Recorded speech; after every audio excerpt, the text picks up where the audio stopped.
3살 버릇이 80까지 간다.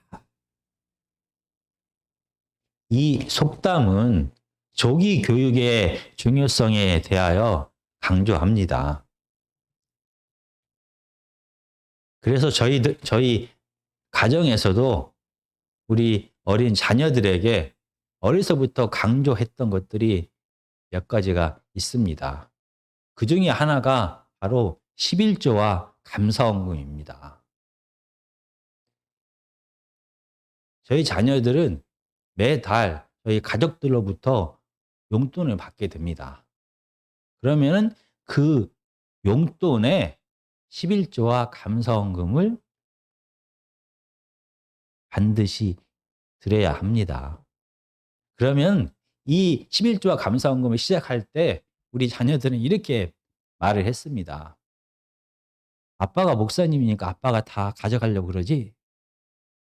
정말 반강제로 이 11조와 감사원금이 시작되었습니다.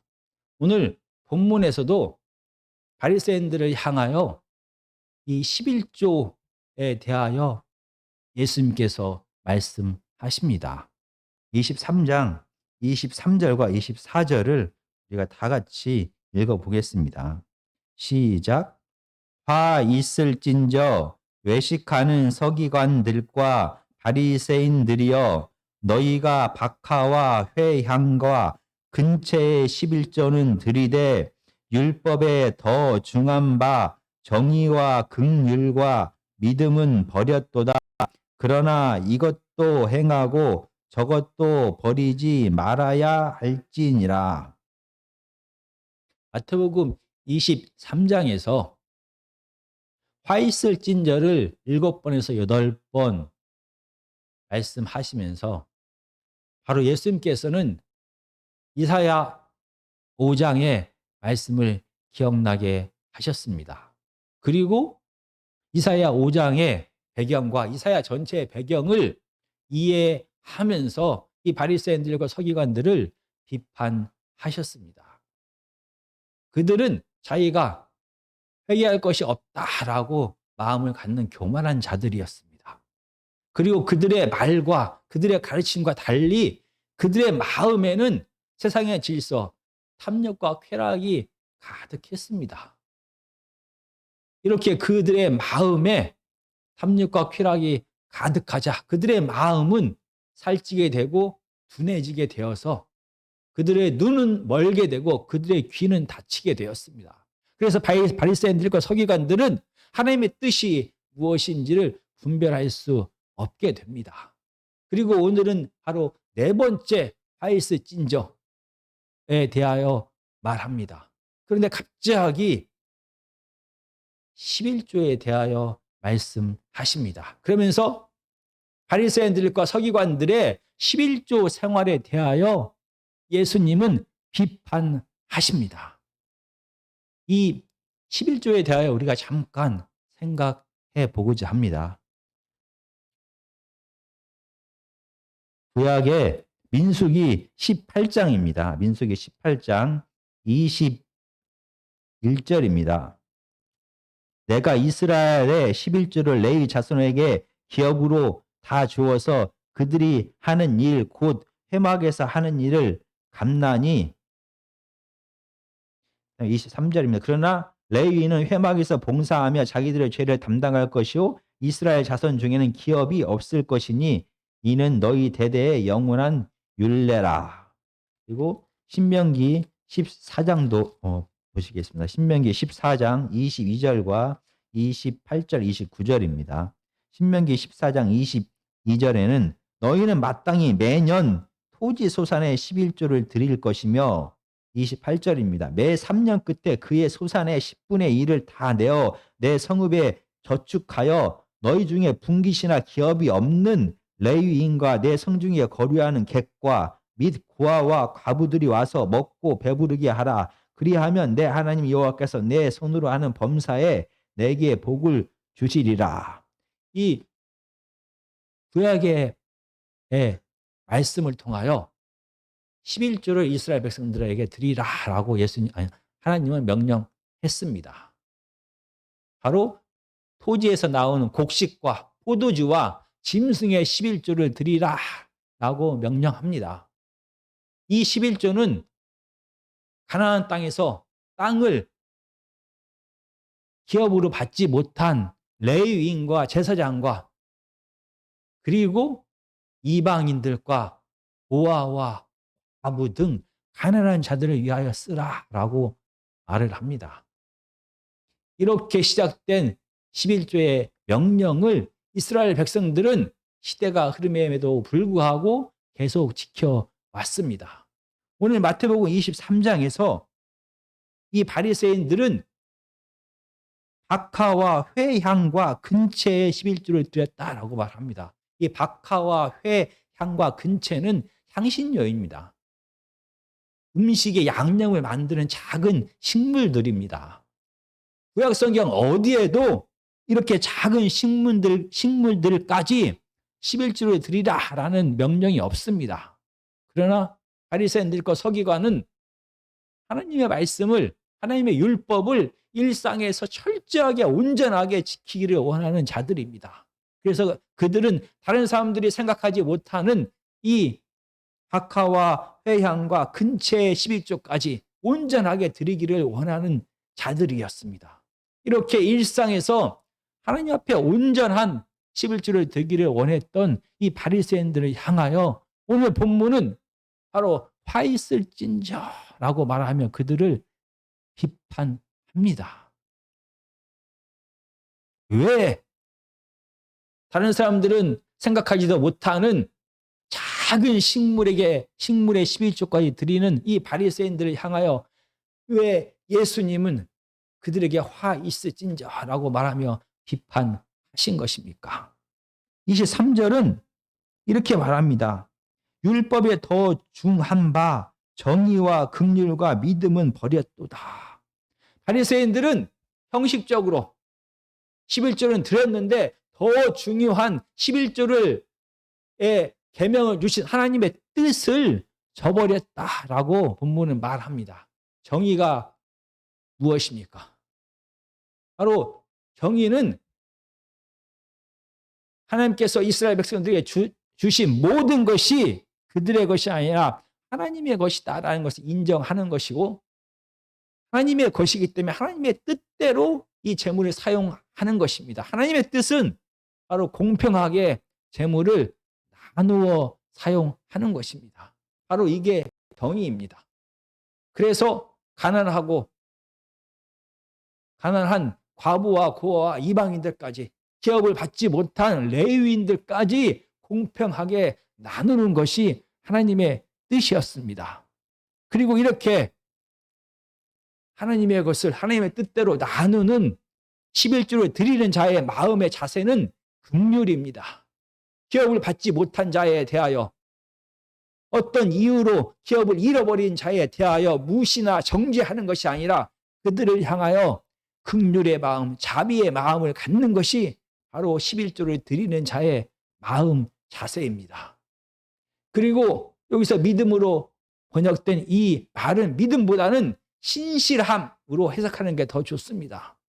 한 번 하나님의 뜻대로 11조를 드리는 것이 아니라 매 순간순간마다 하나님의 뜻을 행하는 성실한 자, 신실한 자가 되어야 된다라는 것이 바로 11조를 드리는 자의 행위가 신실함인 것입니다. 바로 하나님께서 이스라엘 백성들을 향하여 11조를 드리라라고 명령하신 이유는 공평하게 소유를 나누고 그 나누는 마음이 바로 긍휼과 자비와 용서의 마음이고 그 일을 끝까지 계속하라라는 것이 하나님의 님이 11조를 드리게 한 하나님의 뜻이었습니다. 그런데 바리새인들과 서기관은 이 하나님의 뜻을 저버리고 오직 형식만이 남았다는 뜻입니다. 그들은 11조만 드렸다라고 말합니다. 그런데 어떻게 바리새인들과 서기관들이 하나님의 뜻, 정의와 긍휼과 믿음을 저버리고 형식적으로만 11조를 드렸다라는 것을 알 수가 있는 것입니까? 마태복음 23장은 화 있을 찐절에 7번, 8번 반복합니다. 그러면서 독자들로 하여금 이사야 5장의 말씀과 이사야 전체의 배경 속에서 이 화 있을 찐저, 이 바리새인들과 서기관들을 향한 비판을 이해하게 했던 것입니다. 우리가 다시 한번 이사야 5장을 이사야 5장 8절의 말씀을 보겠습니다. 이사야 5장 8절입니다. 가옥에 가옥을 이으며 전토에 전토를 더하여 빈틈이 없도록 하고 이 땅 가운데서 홀로 거주하려는 자들은 화 있을진저. 이사야 시대의 유대 지도자들은 가옥에 가옥을 더하고 토지에 토지를 더합니다. 다른 사람들을 아무것도 갖지 못한 이웃들을 배려하지 아니하고 나누지 아니하고 오직 자기 자신의 욕망과 탐욕을 채우기 위하여 집과 토지를 재물을 쌓아두고 쌓아만 가는 것입니다. 이 그들의 끝없는 탐욕이 끝없는 욕망이 어디까지 그들을 이끌었는지는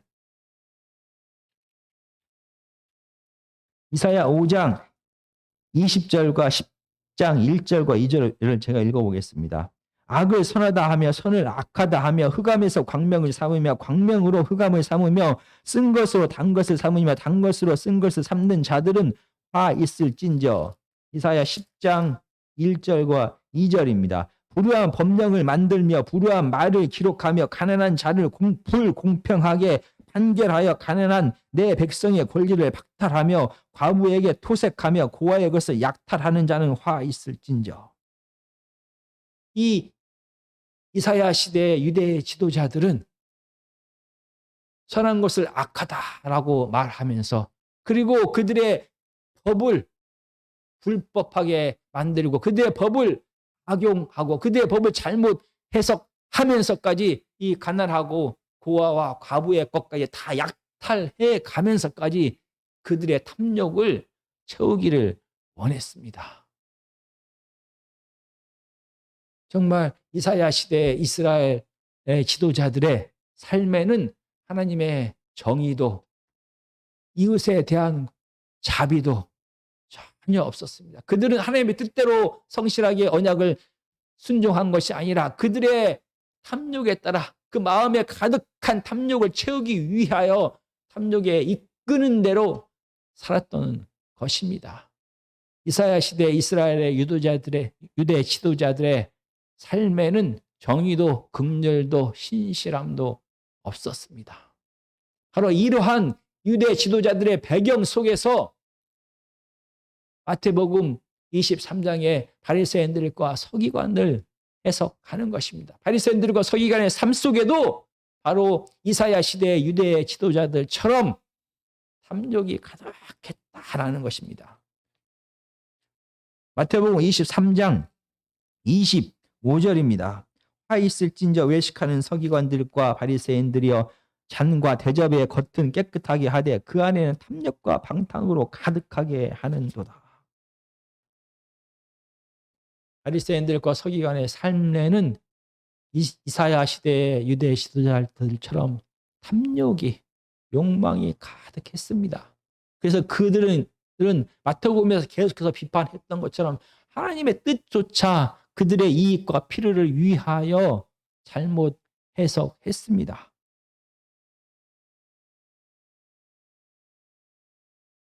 이사야 시대의 유대 지도자들처럼 예수님 당시 바리새인들의 삶 속에는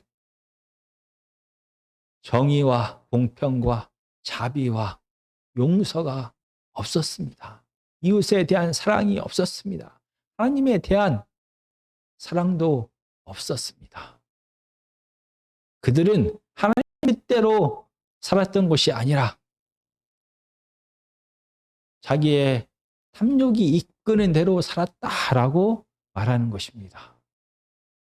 이렇게 자기 자신을 위하여 자기 가족을 위하여 더 쌓아두어야 할 그게 당연한 바리새인들과 서기관들은 그러면 왜 11조를 드린 것입니까?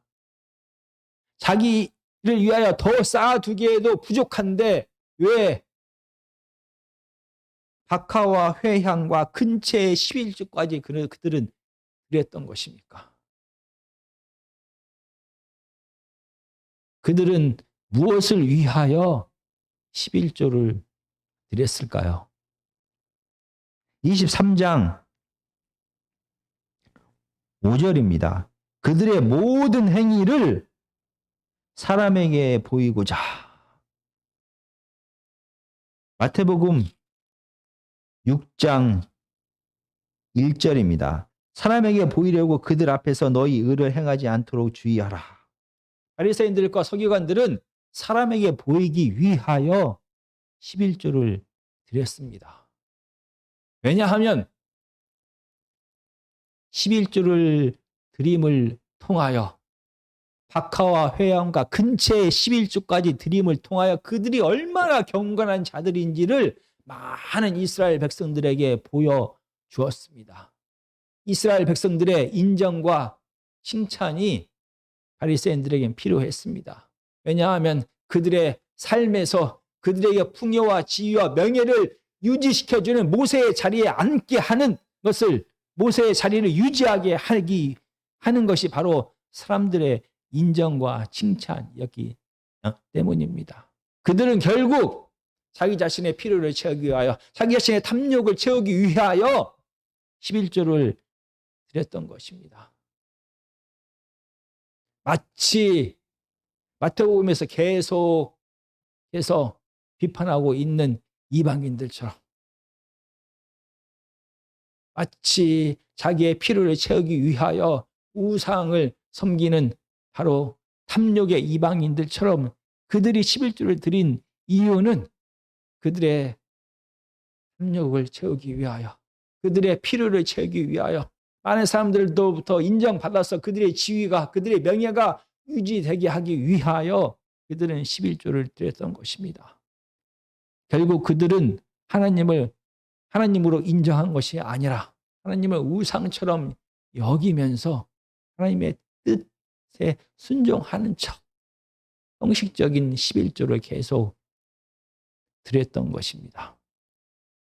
바로 바리새인들과 서기관의 11조에는 하나님에 대한 인정이 없습니다. 하나님에 대한 존중이 없습니다. 이 모든 것을 하나님께서 주셨기 때문에 하나님의 뜻대로 나누어야 된다는 하나님의 뜻을 행하는 마음이 없습니다. 그러므로 이웃에 대한 사랑도, 이웃에 대한 배려도 전혀 없습니다. 그들이 11조를 한 이유는 자기 자신을 위해서였습니다. 바로 정의와 공평과 신실함이 사라져버린 형식만 남은 생활을 했던 것입니다. 이렇게 바리새인들과 서기관들의 11조 생활에 대하여 예수님은 비판하시면서 이 바리새인들의 11조 생활의 더 큰 문제를 마지막으로 비유를 통하여 말씀하십니다. 24절입니다. 23장 24절입니다. 맹인된 인도자여 하루살이는 걸러내고 낙타는 삼키는도다. 바리새인들의 11조 생활을 하루살이는 걸러내고 낙타는 삼킨다라고 말합니다. 이 하루살이는 하루만 사는 곤충입니다. 그리고 이 곤충은 구약의 율법에 의하여 부정합니다. 만져서도 안 되고 먹어서도 안 됩니다. 그리고 낙타 역시 부정합니다. 그러나 낙타는 크기 때문에 더 부정합니다. 바리새인들은, 심지어 어떤 바리새인들은 음료수를 먹을 때마다 헝겊으로 그 음료수를 걸러냅니다. 왜냐하면 혹시나 부정한 곤충이, 작은 곤충이 음료수를 먹을 때 입 안으로 들어가게 될까 봐 정말 더 정결한 삶을 살기 위하여, 더 거룩한 삶을 살기 위하여 그들은 심지어 모든 음료수를 마실 때마다 헝겊으로 걸러내는 자들이 있었습니다. 그러나 그들은 더 큰 낙타를 삼키는 자들입니다. 오늘 본문에서 하루살이는 무엇입니까? 하루살이는 바로 박하와 회, 향과 근체의 11조를 뜻합니다. 그들은 다른 사람들이 생각하지도 못하는 이 작은 식물의 11조까지 드렸습니다. 하루살이까지 다 걸러내는 그러한 경건하기를 원하는 자들입니다. 그러나 그들이 삼켰던 낙타는 무엇입니까?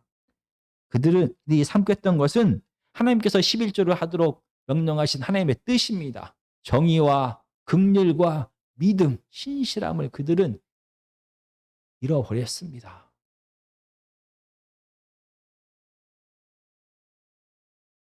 그들 마음속에 형식적으로 11조를 계속 드리면서 그들이 계속 지금 낙타를 삼키고 있다는 것을 그들은 알지 못했습니다. 그들은 11조를 계속 드리면서 하나님의 뜻에서 점점 멀어지고 있다는 것을 전혀 느끼지 못했습니다. 알아차리지 못했습니다. 그들의 눈은 점점 어두워져서 그들이 하나님께서 11조를 통하여 이스라엘 백성들에게 주신 그 뜻, 정의와 이웃에 대한 사랑과 배려의 마음을 잃어가고 있으면서도 전혀 알지 못했습니다. 그들은 하나님의 뜻이 아닌 자기의 탐욕에 따라 살아가고 있으면서도 그걸 전혀 알아차리지 못했습니다. 그들은 눈먼 맹인이 되었습니다. 하나님의 뜻을 전혀 이해하지 못하고 자기 자신이 이 부정한 길을, 더러운 길을, 하나님의 거룩에서 멀어져가는 길을 가고 있다는 것을 전혀 눈치채지 못했습니다. 왜 낙타를 삼키면서, 왜 하나님의 뜻인 정의와 긍휼과 믿음을 저버리고 있다는 것을 그들은 전혀 깨닫지 못했을까요? 바로 하루살이 때문입니다. 바로 11조 때문입니다. 그들은 형식적으로 드리는 이 11조를 계속 드렸기 때문에 그들이 하나님 앞에서 온전하게 하나님의 뜻을 행하고 있다라고 생각했습니다. 그들이 이웃을 배려하고 있다라고 생각했습니다. 그들은 자기의 탐욕이 아닌 하나님의 뜻대로 살아가고 있다라고 생각했습니다. 그들이 형식적으로 드리는 이 하루살이가, 그들이 형식적으로 드리는 이 11조가 그들의 눈을 멀어서 그들의 탐욕을 보지 못하게 했습니다. 이웃의 고통을 보지 못하게 했습니다. 하루살이만 걸러내는 형식적인 삶을 살아갔기 때문에 진짜 중요한 하나님의 마음을, 하나님의 뜻을, 재물을 우리에게 주신, 우리가 재물을 어떻게 사용해야 되는지에 대한 하나님의 뜻을 깨닫지 못하고 눈멀어 가면서도 전혀 알아차리지 못했던 것입니다. 저희 가정에서 어릴 때부터 우리 아이들에게 11조를 해야 된다라고 가르치면서 제가 걱정했던 부분이 바로 이 부분입니다. 11조만 하면 돼. 10분의 1만 하나님 앞에 드리면 돼. 나는 다 했어. 이 재물을 통하여 하나님께서 우리에게 원하시는 것을 다 했어라고 생각하는 것이 저는 걱정이 되었습니다. 우리가 매일매일 매 순간순간마다 정말 하나님의 뜻에 온전히 순종하면서 살아야 합니다. 우리가 재물에 대하여 11조를 해야 됩니다. 그러면서 성실하게 11조를 해 하는 삶을 살아가면서도 어떻게 하나님의 뜻을 잊지 않을 수가 있을까요? 우리가 습관처럼 반복적으로 11조를 드리면서도 어떻게 우리의 마음속에 탐욕이 자라고 있다 하는 것을 깨달을 수가 있을까요? 우리가 반복되는 11조 생활을 하면서도 11조를 주신 하나님의 그 마음을 잊지 않을 수가 있을까요? 마태복음 23장은 화 있을진저라는 말을 7번, 8번 반복하면서 이사야뿐만이 아니라 마태복음 5장 복이 있다, 복이 있다라는 하나님의 팔복의 말씀으로 우리를 인도합니다. 마태복음 5장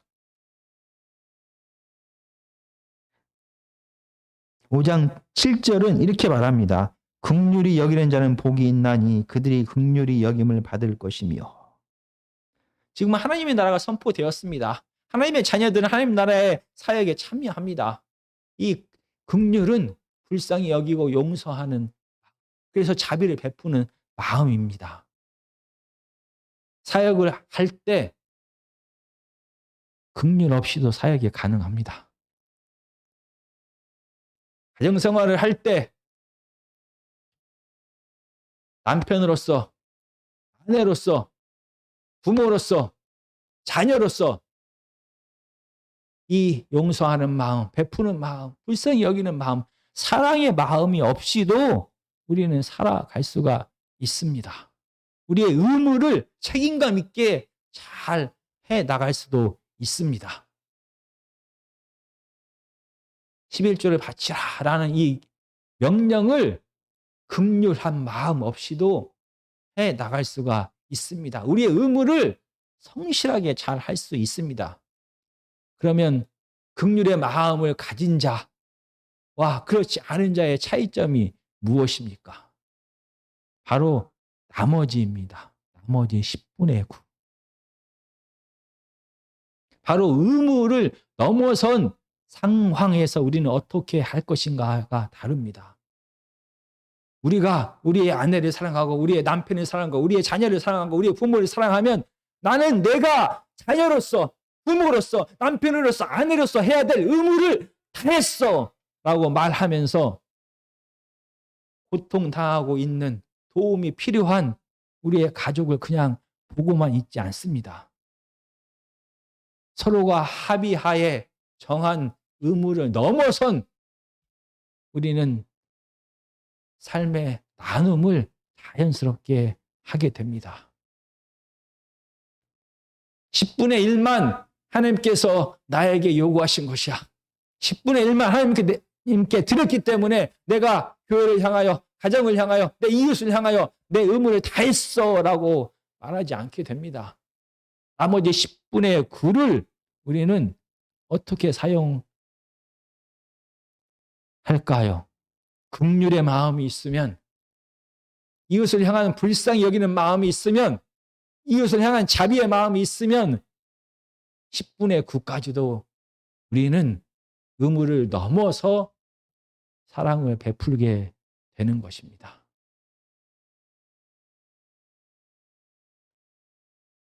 내가 하나님의 뜻으로 재물을 하나님 앞에 11조를 드리면서도 하나님의 뜻 가운데서 이웃을 향한 이 사랑의 마음으로 하고 있는지를 알 수 있는 방법은 우리 안에 긍휼함이 있는가라는 것입니다. 우리 안에 긍휼함이 있는가를 어떻게 알 수 있습니까?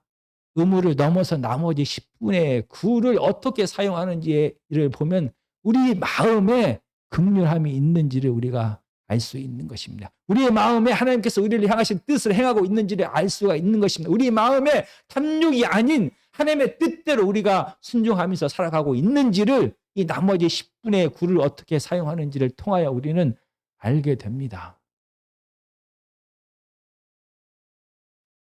그런데 마지막으로 정말 10분의 1만 하나님 앞에 드려야 할 것입니까?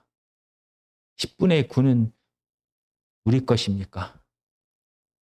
10분의 1만 열심히 계속해서 우리가 드리면서 빠질 수 있는 착각 중에 가장 큰 착각이 바로 그것입니다. 나머지 10분의 9는 내 것이다. 나머지 10분의 9는 내 뜻대로, 내가 원하는 곳에 내 마음대로 사용할 수 있다라는 것입니다.